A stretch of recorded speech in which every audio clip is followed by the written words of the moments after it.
Bonjour, nous sommes heureux de vous retrouver aujourd'hui pour l'émission Pasteur, j'ai une question. Et aujourd'hui, nous allons répondre à une question de France, de Arnaud, qui nous pose la question suivante. Peut-on prier ou invoquer les anges ? Alors dans la Bible, on voit qu'il y a plus de 100 apparitions angéliques. Les anges sont présents de la Genèse à l'Apocalypse au travers de la vie de Adam et Ève, déjà dans le jardin, ensuite d'Abraham, de Moïse, des prophètes, de Jésus, très actif dans le ministère de Jésus, des apôtres.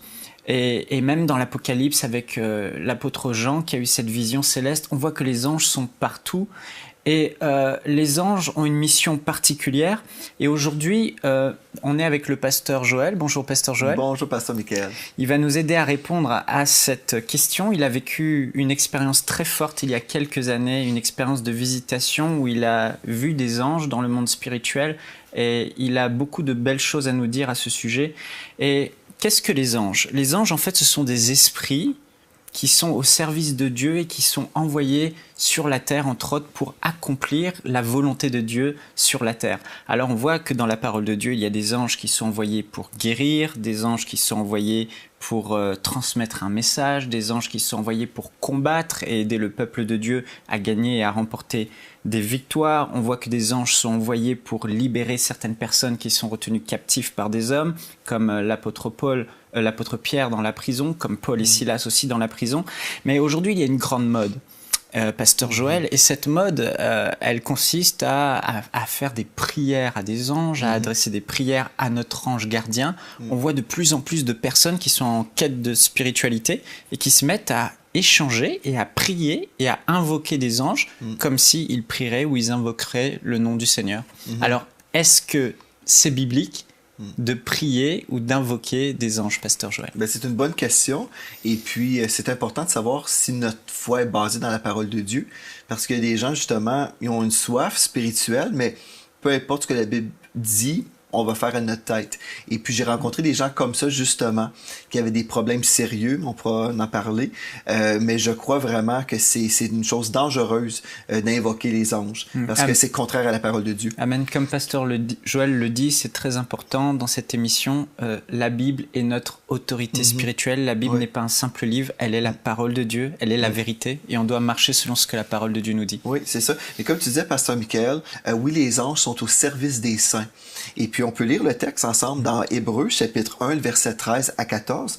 Ça dit ici, « Auquel des anges n'a-t-il jamais dit, assis-toi à ma droite, jusqu'à ce que je fasse de tes ennemis ton marchepied? Ne sont-ils pas, en parlant des anges, tous des esprits au service de Dieu? Donc, ne sont-ils pas tous des esprits au service de Dieu, envoyés pour exercer un ministère en faveur des saints qui doivent hériter du salut? » Donc, les anges, en fait, sont des esprits qui sont là pour exercer un ministère pour moi et pour toi. C'est ça, ils ont une certaine puissance et ils sont capables de se manifester dans le naturel pour accomplir les promesses de Dieu pour notre vie. Oui, il y a plusieurs choses que les anges vont faire. Mais une des choses, pour répondre à ta question première, est-ce qu'on devrait invoquer ou prier aux anges? Bien, pourquoi on ferait ça? En fait, la Bible nous dit dans 1 Timothée 2,5, il y a un seul Dieu et un seul médiateur entre Dieu et les hommes, Jésus-Christ homme. Donc, Amen. Si on sait qu'on a accès auprès du trône de la grâce, on peut prier directement à Dieu. Pourquoi passer par une créature quand on peut parler au Créateur?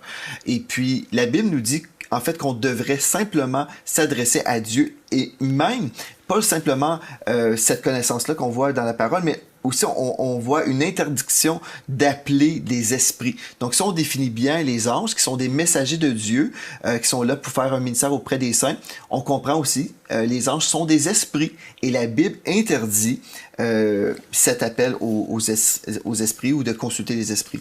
Ah, c'est intéressant, ça se trouve où? Dans Colossiens 2, par exemple, 18 et 19, je vais lire à partir de la Bible du Sommeur, ça dit « Ne vous laissez pas condamner par ces gens qui prennent plaisir à s'humilier et à s'adonner à un culte des anges. Ils se livrent à leur vision, ils s'enflent d'orgueil sans raison, poussés par leurs pensées toutes humaines, ils refusent de s'attacher au Christ, qui est le chef, la tête. » Donc, les gens qui font un culte aux anges, qui vont prier aux anges, la Bible est claire, ils se livrent à leur vision. Oui, ils ont des visions, mais c'est probablement des visions soit très charnelles, on s'invente des choses, ou sataniques. Et c'est ça qui est étonnant, c'est que les gens, en fait, ont vécu certaines expériences spirituelles et avec des visitations angéliques, et ils prennent cette expérience pour ensuite écrire des livres et encourager les autres à faire comme eux, à parler à ces anges, à ces êtres spirituels. Mais comme tu nous l'as dit, la Bible nous encourage à être en communion avec Dieu et ne pas être en communion avec la créature de Dieu que sont les anges. Tu dis qu'il y a un danger à le faire. J'ai trouvé sur Internet une prière. Il y en a beaucoup, notamment dans le milieu catholique, le milieu du Nouvel Âge aussi, des prières adressées à des anges. Là, j'en ai imprimé une, je vais la lire. Alors, c'est une prière adressée à l'ange Gabriel. C'est le même ange qui est apparu à Marie pour lui annoncer la naissance de Jésus. Il dit « Saint Gabriel, archange, ange de l'incarnation, ouvre mes oreilles aux doux avertissements et aux appels pressants du Seigneur. Tiens-toi toujours à mes côtés, je t'en prie, afin que je suive la parole de Dieu, le Père éternel, dans l'amour, la joie, la paix et la sérénité. Allège-moi de mes peurs et fais que je puisse accomplir les propres volontés de Dieu dans un but désintéressé et pour le bien de tous. Aide-moi à rester éveillé dans la lumière divine, afin que, lorsque viendra le Seigneur, il ne me trouvera pas endormi. » Et cette prière dit Amen à la fin. Et il y en a beaucoup. Et dans le monde, il y a des millions de personnes qui font ce type de prière à des anges. Des millions. Imagine s'il y a 2 personnes qui prient cette prière. C'est même impossible. Parce que un ange, c'est une créature. Une seule créature. C'est pas... si on parle à Dieu, Dieu est capable d'entendre la prière de tous et chacun et répondre à chaque personne, parce que Dieu est Dieu. C'est vrai ça. Un ange, si toi tu pries cette prière, et puis admettons Gabriel répondait, et je prie cette même prière, Gabriel est incapable de répondre à ma prière. L'ange n'a pas la faculté d'entendre toutes les prières, il n'est pas omniprésent, omniscient. Non, il n'est pas omniprésent. Mais tu disais que c'est dangereux de prier ce genre de prière à des anges plutôt que de s'adresser à notre Créateur et notre Dieu. Qu'est-ce qui est dangereux ? En quoi c'est dangereux? Premièrement, c'est parce qu'il faut comprendre, il y a 2 sources au surnaturel. Je crois dans le surnaturel, je l'ai vécu, expérimenté. Si on comprend qu'il y a 2 sources, il y a la lumière qui vient du royaume de Dieu et il y a les ténèbres. Donc, si on veut marcher dans la lumière, il faut marcher selon la parole de Dieu. Et comme tu as dit au début de l'émission, notre autorité ici, c'est la parole de Dieu. Si on veut faire à notre tête, c'est correct, mais ça peut vraiment nous mener vers un très mauvais chemin. Mais si on comprend, bon, il y a le royaume de la lumière et la Bible me montre le chemin. Je veux vraiment être biblique. Donc, premièrement, la Bible m'interdit de consulter les morts ou consulter les esprits. Je vais juste lire quelques autres versets concernant cette interdiction-là et après, je pourrais te dire pourquoi c'est dangereux aussi. Dans Deutéronome 18, versets 10 à 12, c'est dit qu'on ne trouve chez toi personne qui fasse passer son fils ou sa fille par le feu. Bon, aujourd'hui, on dit bien, c'est certain, on fera pas ça. Personne qui exerce le métier de devin, d'astrologue, d'augure, de magicien, d'enchanteur, personne qui consulte ceux qui évoquent les esprits. Donc, la Bible nous dit clairement qu'on ne trouve personne chez toi. Ça, et les anges sont des esprits, donc il ne faut pas invoquer les esprits. Exactement. Ou disent la bonne aventure. Personne qui interroge les morts, car quiconque fait ces choses est en abomination à l'Éternel. Ici, c'est pas juste une recommandation. Ici, c'est très clair. On est interdit, selon la parole de Dieu, la Sainte Bible. Donc, c'est soit on va croire l'opinion de Dieu ou notre opinion. Donc, quelqu'un qui se dit religieux, qui va même dans une église, mais qui contredit la parole de Dieu, j'ai un problème sérieux avec ça. Et dans Galates 1.8, quelqu'un pourrait dire, oui, mais moi, mon ange, c'est un ange merveilleux, gentil. Mais dans Galates 1.8, ça nous dit, mais quand nous-mêmes, quand un ange du ciel annoncerait un autre évangile que celui que nous vous avons prêché, qui soit anathème. Donc, et dans 1 Jean 4.1, ça dit, bien-aimés, n'ajoutez pas foi à tout esprit, mais éprouvez les esprits pour savoir s'ils sont de Dieu, car plusieurs faux prophètes sont venus dans le monde. Donc, tout ça pour dire, c'est interdit. On n'a pas le droit, bibliquement, d'interroger ou d'invoquer plutôt les anges. Et je peux te dire, Pasteur Michael, j'ai eu une situation dans ma vie où on m'a invité dans une demeure parce que la maison était, soi-disant, hantée. On disait, il y a des démons dans notre maison. Et puis, j'arrive là avec un frère de l'église parce que le frère avait besoin de mon aide pour aider cette personne qui ne connaissait pas encore Jésus. Donc, il y avait le mari, l'épouse, et puis il y avait les enfants, des enfants adultes. Et puis, finalement, il y avait une jeune fille dans cette maison-là, et puis elle vivait toutes sortes de phénomènes très bizarres où, dans le milieu de la nuit, elle vivait, je sais pas trop comment décrire, mais elle se faisait couper dans la nuque. Et puis, c'était terrible. J'arrive dans cette maison, et puis la première chose que j'ai expliqué à cette famille, j'ai dit, écoutez, j'ai dit, je peux vous garantir, lorsque je vais sortir de votre demeure, les démons vont partir. Ici, la paix de Dieu va régner. Okay. Lorsque je vais quitter, si vous acceptez ce que je vous dis. Parce sachant que les démons sont des anges déchus. Oui, c'est ça. Donc, on est là, dans la maison, j'explique le plan du salut, comment on peut donner notre vie à Jésus. Et puis, chaque personne ici disait, oui, on veut prier la prière, pas de problème. Je disais, OK, maintenant, j'ai dit, avez-vous des choses dans votre maison, des choses interdites selon la parole de Dieu? Et puis, on a commencé à faire un peu de ménage. Et j'ai posé la question, avez-vous des livres de prière aux anges, par exemple? C'est spécial, mais j'ai été inspiré à poser la question. Et puis, la dame de la maison dit, oui, j'en ai plusieurs. Je dis, bien, c'est parfait, on va mettre ces livres-là dans les ordures aussi, parce que c'est le temps de faire le ménage. Elle dit, oh non, pas mes livres de prière aux anges, parce qu'elle dit, non, j'aime beaucoup ces livres, ça fait des années que je prie aux anges, et dans mon église, on a le droit de prier aux anges. J'ai dit, bien, ce que votre église vous dit est contraire à la parole de Dieu. Donc, j'ai dit, si vous voulez être libéré de vos démons, qui sont dans votre maison en ce moment, parce que vous appelez des démons. En fait, vous êtes là, vous priez aux anges, vous croyez que vous priez aux anges, mais en fait, vous appelez des démons dans votre maison. J'ai dit, si vous voulez être libéré aujourd'hui et que les choses que vous vivez en ce moment cessent, j'ai dit, on va vraiment faire le ménage. Puis elle dit, non, je refuse. J'ai dit, à ce moment-là, vous pouvez garder vos démons. Et puis j'ai quitté. C'est ça, il y a des gens qui veulent pas abandonner ce genre de pratique parce qu'ils s'attachent aux expériences, aux sensations, à leurs croyances, ne voulant pas obéir à ce que la parole de Dieu dit. Mais tu disais que quand cette femme, tu lui as dit, quand elle fait ses prières aux anges, en réalité, elle invite non pas les bons anges de Dieu, mais elle invite les démons, les anges déchus, les esprits mauvais qui veulent dérober, détruire, égorger, à venir dans sa vie et à détruire sa vie.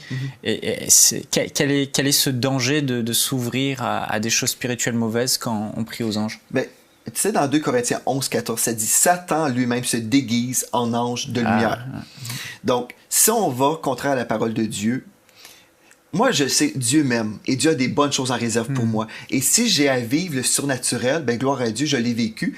Mais c'est quand je cherche Dieu et je veux vivre la présence de Dieu, l'onction de Dieu est là, la paix de Dieu est là. Dieu fait des miracles, c'est merveilleux. Mais si je veux tellement vivre le surnaturel que je suis prêt à dire, la Bible, non. Et je vais faire mes propres recherches et puis je vais contredire ce que Dieu dit, je vais aller à l'encontre de la parole de Dieu. Là, je suis en train de me connecter au monde des ténèbres, le monde spirituel, le monde satanique en fait. Donc ces gens qui pourraient dire oui, mais quand j'ai prié aux anges, j'ai vécu ça, en réalité, c'est un peu comme aller voir un marabout, c'est que la source de ce qu'ils ont vécu n'est pas de Dieu. Ça vient du royaume des ténèbres. Et quelque part, ils vont en payer le prix. Oui, et puis c'est pour ça que cette jeune femme-là, la mère, en tout cas, il y avait des enfants comme dans cette maison-là, mais des enfants adultes. C'est pour ça qu'elle vivait toutes sortes de souffrances dans son corps, parce que la nuit, elle se faisait couper par des esprits. C'est ça. Dieu ne vient pas nous couper la nuit. Satan semble te donner quelque chose d'un côté, mais d'un autre côté, il reprend toujours quelque chose d'important. Et puis il y a une lourdeur. Il y avait une lourdeur dans cette maison. C'était mais tous ces gens qui sont en quête de spiritualité, de prière aux anges, en réalité, ce qu'ils veulent, c'est la protection de Dieu. Ils veulent vivre dans la protection. Ils ont peur du lendemain, ils ont peur des dangers, ils ont peur des accidents qui peuvent leur arriver. Ils veulent vivre une certaine prospérité, une certaine bénédiction, mais c'est pas le bon moyen. Mais que nous a enseigné Jésus sur la bonne méthode justement pour bénéficier de toutes ces bénédictions sans avoir à passer par d'autres chemins que lui. Si on regarde le modèle du Seigneur Jésus, Jésus nous enseigne comment prier. Il nous aide à prier à Dieu. D'ailleurs, il n'a jamais prié des anges, Jésus. Est-ce qu'on voit un modèle où Jésus a prié aux anges? Non.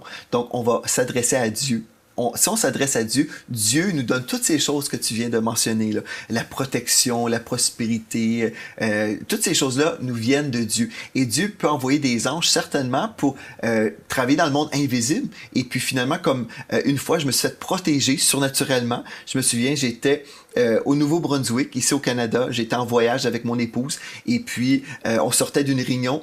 Et en sortant, il y avait plein de glace sur la rue. Et puis finalement, on se dirigeait vers un mur de pierre parce que c'était tellement glissant. Et puis on se dirigeait comme ça. Et puis tout d'un coup, on savait on était pour arriver devant ce mur-là. Mathilde et moi, mon épouse, on a crié « Jésus ». On n'a pas crié Gabriel ou je sais pas trop. On a crié « Jésus ». Et d'un seul coup, là, notre véhicule a été transporté comme ça et comme ça. Alléluia. Et puis, on était protégés surnaturellement, mais notre réflexe, c'était de se tourner vers Dieu. Donc, c'est ça qui est particulier, c'est que là, en fait, face à cette situation, vous vous êtes tourné vers Dieu, vers Jésus, toi et ton épouse, et à ce moment-là, Dieu a envoyé un ange pour opérer en votre faveur, tandis que d'autres se tournent directement vers les anges pensant que Dieu va envoyer cet ange, mais en réalité, ce sont des démons qui attirent. Et Dieu ne contredira jamais sa parole. Donc, c'est sûr que dans le sens que si on appelle Gabriel ou je ne sais pas trop qui, Dieu n'a jamais dit qu'il était pour répondre aux prières qu'on faisait aux démons. Tu as lu tout à l'heure dans Hébreux au chapitre 1 que les anges sont des esprits envoyés par Dieu au service des saints qui exercent un ministère pour les saints. C'est-à-dire qu'ils doivent œuvrer pour les saints. Mais qui sont les saints? Est-ce que c'est tous les hommes? Non, les saints sont ceux qui sont sanctifiés, qui sont mis à part pour Dieu. Donc les enfants de Dieu, quelqu'un qui est encore dans ses péchés, on déclare que c'est un pécheur, mais ce pécheur qui se tourne vers Dieu, qui dit « Pardonne-moi de tous mes péchés, j'ai besoin d'être pardonné ». À ce moment-là, Dieu entend la prière de cette personne et puis le purifie. La personne est purifiée et puis le Saint-Esprit vient habiter la personne. Donc la personne qui était pécheur, une pécheresse, cette personne-là a été transférée du royaume des ténèbres au royaume de la lumière. Elle est adoptée dans la famille de Dieu. Ça coûte absolument rien. C'est par la grâce que nous sommes sauvés, par le moyen de la foi. Ce n'est point par les œuvres, afin que personne ne se glorifie, mais c'est vraiment lorsqu'on place notre foi dans ce que Jésus a fait pour nous. Il est mort sur la croix pour payer notre dette de péché. Et quand on réalise Jésus a payé pour que je sois pardonné de mes péchés, c'est alors où on peut demander pardon pour nos péchés. Dieu nous purifie. Et c'est là qu'on devient saint. Et là, on devient un saint de l'Éternel. On n'est pas obligé d'attendre 100 ans pour être déclaré un saint. Comme l'apôtre Paul écrivait dans ses épîtres aux saints. Constamment, on voit que l'apôtre Paul écrivait aux saints qui vivaient. Et je suis un saint. Toi, pasteur Michael, tu es un saint aussi. Nous sommes les saints de Dieu. Tous ceux qui mettent leur confiance et leur foi en Jésus. On était purifiés. Et puis, on est parfait même en Christ. Donc quelqu'un qui veut bénéficier du ministère des anges doit avant tout devenir un enfant de Dieu pour pouvoir être réconcilié avec son Père Céleste parce que Jésus va pardonner ses péchés. Et à ce moment-là, il devient un enfant de Dieu et là, il est en communion avec Dieu. Parce que beaucoup de personnes ont prié, ils ont prié, ils prient le Notre Père, ces prières toutes faites parfois, et ils se disent oui, j'ai prié à Dieu, mais ça ne marche pas. Ça ne marche pas, il y a comme un mur qui nous sépare. Et là, tu viens de nous dire que ce mur, c'est le péché. Le péché qui fait en sorte qu'on n'est pas réconcilié avec notre Père Céleste. Alors, il y a peut-être beaucoup de personnes qui nous suivent, Pasteur Joël, et tu as dit que pour devenir enfant de Dieu, devenir saint, non pas par nos œuvres, mais simplement se tournant vers Jésus, il fallait justement se tourner vers Jésus, qui est le seul médiateur entre Dieu et les hommes pour recevoir le pardon de nos péchés. Est-ce que tu peux conduire, pendant les quelques minutes qui nous restent, nos auditeurs à justement à faire cette prière qui va faire qu'ils seront réconciliés avec le Père et que justement quand ils vont prier leur Père Céleste, comme on le voit au travers de Jésus qui priait ou d'autres, ou les enfants de Dieu, ensuite ils puissent voir Dieu vraiment agir dans leur vie? Absolument. Juste, je veux dire une chose, le mot médiateur dans le grec, dans la Bible, ça nous dit celui qui intervient entre deux parties. Donc, c'est Jésus qui est intervenu pour nous. Il est venu sur la terre pour payer notre dette de péché. Et lorsqu'on réalise, oui, je suis pécheur, j'ai besoin d'être sauvé, c'est alors où on peut vraiment être adopté dans la famille de Dieu. Si vous êtes là à la maison aujourd'hui, puis vous dites, je suis prêt, je veux donner ma vie à Jésus, bien, vous avez simplement à prier cette prière. Peut-être, Pasteur Michael, tu peux répéter après moi pour encourager les amis à la maison. Simplement dire, Père éternel, Père éternel, je te donne ma vie. je te donne ma vie. Je réalise aujourd'hui Je réalise aujourd'hui mon besoin de toi. mon besoin de toi. Pardonne-moi Pardonne-moi de tous mes péchés. de tous mes péchés. Lave-moi. Lave-moi. Je te donne ma vie. Je te donne ma vie. Fais de ma vie Fais de ma vie un chef-d'œuvre un chef-d'œuvre pour toi. pour toi. Au nom de Jésus. Au nom de Jésus. Amen. Amen. Si vous avez fait cette prière, bien c'est simple, vous avez été adopté dans la famille de Dieu, si vous avez été sincère, et puis gloire à Dieu. Il n'y a plus besoin de prier aux anges. Non. Ils ont un Père céleste. On peut prier directement à notre Père, c'est merveilleux, et là on peut découvrir le forfait divin, tout ce que Dieu en réserve pour nous. Et oui, certainement, il y a des anges qui sont là à notre service pour nous protéger, et même dans mon cas, je sais que Dieu a assigné un ange à mon ministère. Donc peu importe ce que Dieu nous appelle à faire, nous sommes équipés en tant qu'enfants de Dieu pour l'œuvre que Dieu nous a préparée. Amen, amen. Il nous reste que quelques minutes et j'aimerais qu'on puisse parler de cette expérience formidable que tu as vécue il y a quelques années. Il y a combien de temps? C'est en 2004, en fait. 2004. Ouais. Ça fait un moment où tu as été visité par le Seigneur et que tu es tombé en extase. Tu as eu une vision. Oui. En fait, quand j'étais couché à terre, et pendant cette visitation-là, je ne m'attendais pas du tout à ça. Hein. Ça a duré combien de temps, à peu près? Bien, une des journées, c'était 5 heures. Et puis, lorsque j'ai eu cette visitation-là, je me souviens plus, c'était environ 2h30. Mais c'est ça, c'était pas une chose que j'avais prévue. Je m'attendais à rien de ça. Mais j'étais couché sur l'estrade de l'église où j'étais. Et puis, je ressentais la présence de Dieu venir sur moi. C'était vraiment comme de l'électricité sur mon corps. Et puis, j'ai vu 2 anges apparaître à ma droite et à ma gauche. Et puis, là, ils m'ont dit en anglais, « Give us words to work with ». Donne-nous des paroles avec quoi travailler. Et là, j'étais comme, mais qu'est-ce que ça veut dire? Seigneur, est-ce que tu veux que je mémorise des versets? Je comprenais pas vraiment ce que Dieu voulait me dire à travers ces anges-là. Les anges t'ont dit, donne-nous des paroles avec quoi travailler? Oui. D'accord. Et puis là, j'ai compris que Dieu m'appelait à déclarer la parole de Dieu. Parce que je venais de vivre une visitation concernant mon appel pour le peuple francophone. Et là, j'ai compris que Dieu voulait que je décrète la parole de Dieu sur les peuples francophones. Et puis, quand j'ai réalisé ça, je me suis mis à décréter. Et c'est alors que j'ai ressenti l'onction de Dieu augmenter sur moi comme de l'électricité.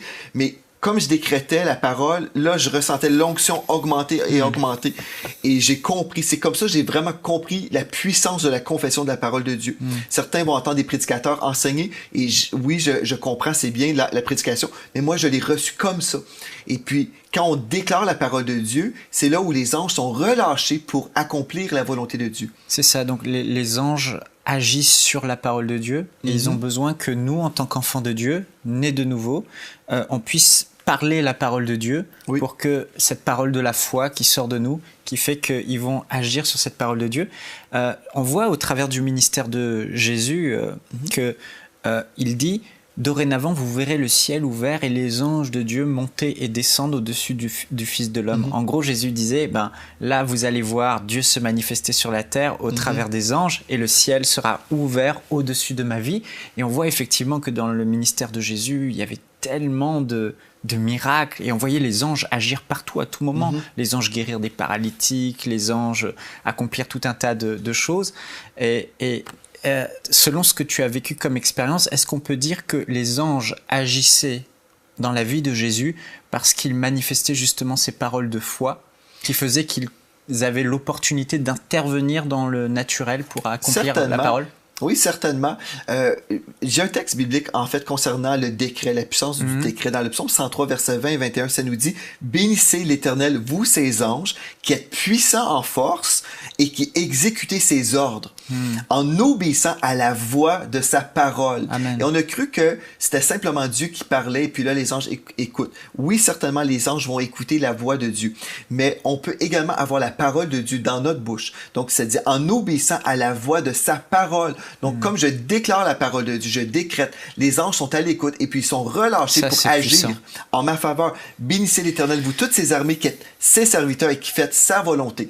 Mais comment connaître la volonté de Dieu? Il faut connaître la parole de Dieu. Donc, si je connais la parole de Dieu, je déclare la parole, les anges sont relâchés et puis travaillent dans le monde surnaturel pour faire en sorte que je rentre vraiment dans mon appel divin. Amen. Et ça, c'est puissant parce que la plupart des chrétiens, ils sont là et face à leur situation, face à leurs problèmes, le premier réflexe, et la plupart des personnes le font, on prie « Seigneur, s'il te plaît, Seigneur, s'il te plaît, Seigneur, agis, tu vois mon problème, tu vois ceci. » Et là, ce qui est étonnant de voir dans ton expérience, qui est biblique d'ailleurs, c'est que les anges disaient, en gros, mais on est là, Pasteur Joël, on veut t'aider, mais on a besoin que tu parles la parole de Dieu, plutôt que parfois simplement prier. Et Jésus l'a dit, tout ce que vous exigez, tout ce que vous ordonnez en mon nom, croyez que vous l'avez reçu et cela vous sera donné, et vous le verrez s'accomplir.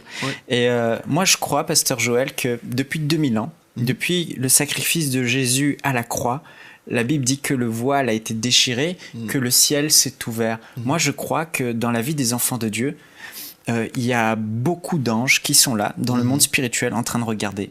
Ils se croisent les bras, ils attendent que la révélation des fils de Dieu, comme dit la parole dans Romains, ils attendent qu'on réalise qui on est, ils réalisent la puissance qu'on a, que la parole de Dieu a dans notre bouche, et ils attendent qu'on manifeste la parole de la foi pour agir, mais les gens supplient Dieu, se plaignent, mais finalement, personne ne parle la parole. Souvent, c'est parce que les gens n'ont pas la révélation de la confession.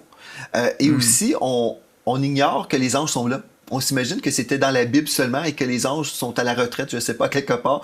Mais ça, on oublie que les anges sont véritablement là. Même dans un collège biblique ici au Québec, j'ai entendu un professeur dire que les anges, mais en fait, c'était juste des histoires. Et puis, c'était un collège biblique évangélique. Donc, on méprise vraiment le ministère des anges. Et puis aussi, on a peur. Dans le corps de Christ, on a très peur du surnaturel. On s'imagine toujours que c'est diabolique. Mais le surnaturel de Dieu est là. Il faut juste être connecté à la bonne source, simplement. C'est ça.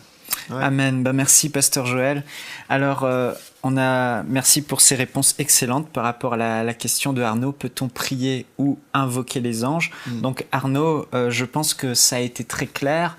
Le pasteur Joël nous a expliqué qu'il ne fallait pas le faire, que la Bible disait que c'était une abomination aux yeux de Dieu, que c'était un péché, parce que en fait, les gens qui prient aux anges pensent, comme on l'a dit, qu'ils vont vivre des expériences, et peut-être qu'ils vont vivre des expériences, mais la source, ce n'est pas Dieu. La source, c'est le royaume des ténèbres. Et en réalité, Satan semble donner quelque chose, mais en retour, il va prendre quelque chose dans votre vie. Il va peut-être vous donner une maladie. Il va peut-être vous donner tout un tas de problèmes. Et remarquez que quand Satan donne, c'est jamais effectivement parfait. Et remarquez peut-être si vous le faites, vous priez ces anges, il y a beaucoup de problèmes dans votre vie. Et on a vu ensemble, l'important, c'est d'être réconcilié avec Dieu et de s'adresser à la bonne source, à Dieu le Père, dans le nom de Jésus. Et Dieu a des milliards d'anges qui sont à notre disposition pour accomplir ses desseins et servir les enfants de Dieu. Alors, si vous êtes enfant de Dieu, si aujourd'hui vous avez fait cette prière, sachez que vous pouvez vous adresser à votre Père Céleste. Et comme le pasteur Joël l'a vécu, cette merveilleuse expérience qui nous montre que les anges sont là, et ils attendent. Ils attendent que les fils de Dieu, les enfants de Dieu, les filles de Dieu manifestent la parole de la foi, parlent la parole de Dieu. Si vous êtes malade, dire par les meurtrissures de Jésus, je suis guéri. On envoie la parole. Et là, on sait derrière que c'est la parole de Dieu que les anges vont prendre. Ils vont agir sur cette parole et l'accomplir dans votre vie au nom de Jésus. Alors que vous ayez besoin de protection, que vous ayez besoin de guérison, que vous ayez besoin du salut ou d'un secours de Dieu dans la situation dans laquelle vous êtes, sachez que la Bible contient plus de 1000 promesses qui couvrent tous vos besoins. Méditez la parole de Dieu et déclarez la parole de Dieu avec foi. Et croyez-le, les anges de Dieu vont agir sur cette parole de Dieu. Ils n'agiront pas sur votre parole, mais sur la parole de Dieu qui est vivante, qui est puissante dans le monde spirituel. Et Dieu, au travers de ses anges, fera le miracle dont vous avez besoin. Soyez richement bénis et on vous dit à bientôt pour un autre pasteur. J'ai une question. Nous espérons que cette émission vous a béni. Si vous aussi vous avez une question biblique sans réponse, envoyez-la nous par email à pasteurj'ainunequestion@enseigne-moi.com.